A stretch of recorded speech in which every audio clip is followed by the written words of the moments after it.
Voici Hortense Diftin, la voisine qu'on rêve tous d'avoir, évidemment. Quoique, bonjour Hortense. Bonjour Elena, bonjour tout le monde. Alors, contre les nuisances sonores, vous avez The Solution.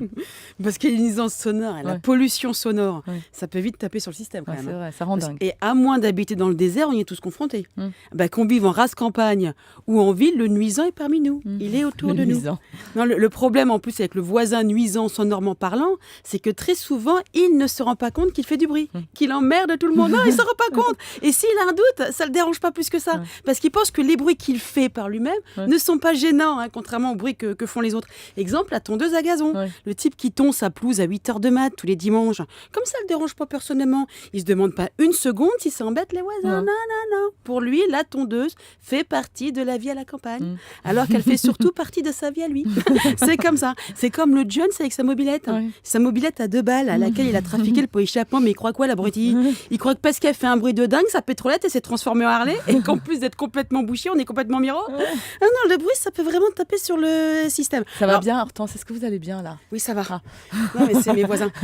Mais il y a pire quand on habite en copropriété. Pire que la voisine et sa machine à laver où on se demande à chaque essorage si elle peut finir dans votre salon. Et pire que le couillon qui a décidé de se mettre au violon. C'est le jeune couple. Le jeune couple avec enfants en bas âge. Voire nouveau-né. Non, parce que autant on peut aller s'énerver après son voisin qui trouve ça sympa de changer sa déco au milieu de la nuit, autant rouspéter parce que le gamin a pleuré toute la nuit, on peut pas. C'est tabou. Et si on ose, et d'une, ça ne changera rien. Tout le monde le sait qu'il faut laisser l'enfant s'exprimer. Et de deux, on passe pour la méchante, celle qui n'aime pas les enfants et qui n'aime sûrement pas les animaux non plus. Vous êtes la voisine de Céline? Parce que là, je la vois blêmir, elle se demande si c'est pas elle qui cause vos soucis. Ouais, c'est ça. Alors, c'est vrai qu'on pourrait prendre sur soi et se faire une décoration murale en boîte d'œufs et s'endetter sur 5 ans pour se faire poser des doubles, voire des triples vitrages. Mais le mieux serait de pouvoir choisir ses voisins. Alors moi, je recommande la personne âgée. J'ai testé.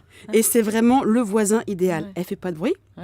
La personne âgée est très discrète, elle a très peu de visites, ils sont tous décédés, elle ne fête jamais son anniversaire, de toutes les manières, elle ne se souvient plus de la date, et elle ne fait pas de mobilette, à part si elle est restée accrochée à son sac. Et puis surtout, elle n'entend rien. Non, la personne âgée est la voisine idéale.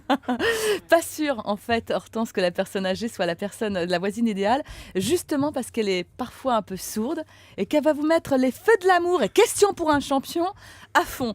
Et puis, pas sûr non plus que la campagne soit si calme. Moi, je me souviens de mon fils qui me disait, quand il était petit, un soir d'été, « Maman, est-ce que tu peux débrancher les grillons, s'il te plaît ?» Ben non, je ne pouvais pas les débrancher. Le coq à 6h du matin.